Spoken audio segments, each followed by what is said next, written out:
Bonjour, je m'appelle Patrick Harris, je suis coach en séduction et vous pourrez voir sur mon site coach-séduction.com que j'ai écrit 3 livres, 2 films et des dizaines d'articles sur la séduction.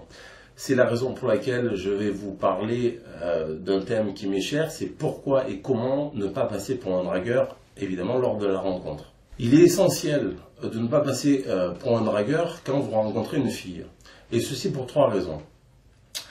La première raison est que les filles, évidemment, veulent être aimées pour elles-mêmes, pour leur caractère, pour leur personnalité, pour leur charme invisible.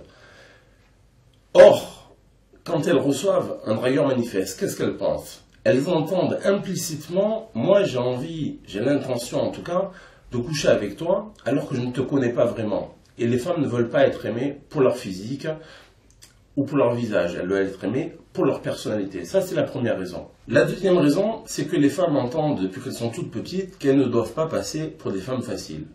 Et si une femme est dans un bar et qu'un homme vient de l'aborder en lui disant « tu es jolie, est-ce que tu voudrais prendre un verre avec moi ?» Il est évident que si elles répondent par l'affirmative à ce genre de proposition, elles vont passer pour une femme facile, à leurs yeux et aux yeux du séducteur. C'est donc la deuxième raison pour laquelle, en général,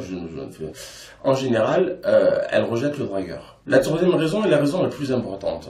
En effet, quand une femme réceptionne un dragueur, elle pense évidemment, c'est sa nature d'être dragueur. Sa nature, comme s'il était blond, brun, grand ou petit. Il est dragueur. Ce qui induit évidemment une notion d'infidélité. Parce que elles en concluent qu'il a déjà fait ça en tant que dragueur, il est en train de le faire et surtout il le refera après.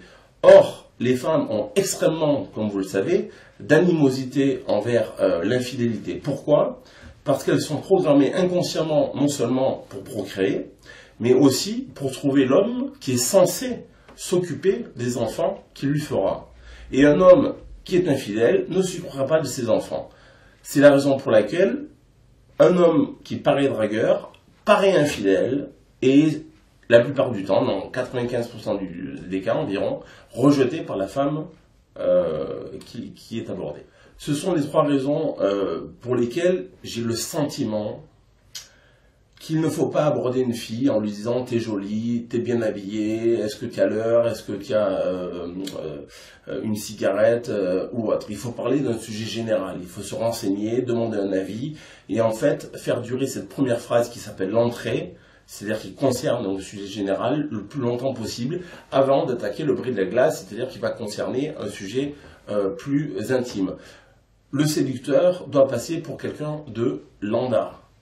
La fille ne doit absolument pas savoir qu'initialement, le séducteur a des intentions pour elle, pour les 3 raisons que je vous ai données. Donc mon métier en tant que coach en séduction, c'est d'expliquer aux célibataires qui me consultent pourquoi et comment ne pas passer pour un dragueur. Et maintenant, vous en connaissez les 3 raisons essentielles. Je vous souhaite une bonne continuation.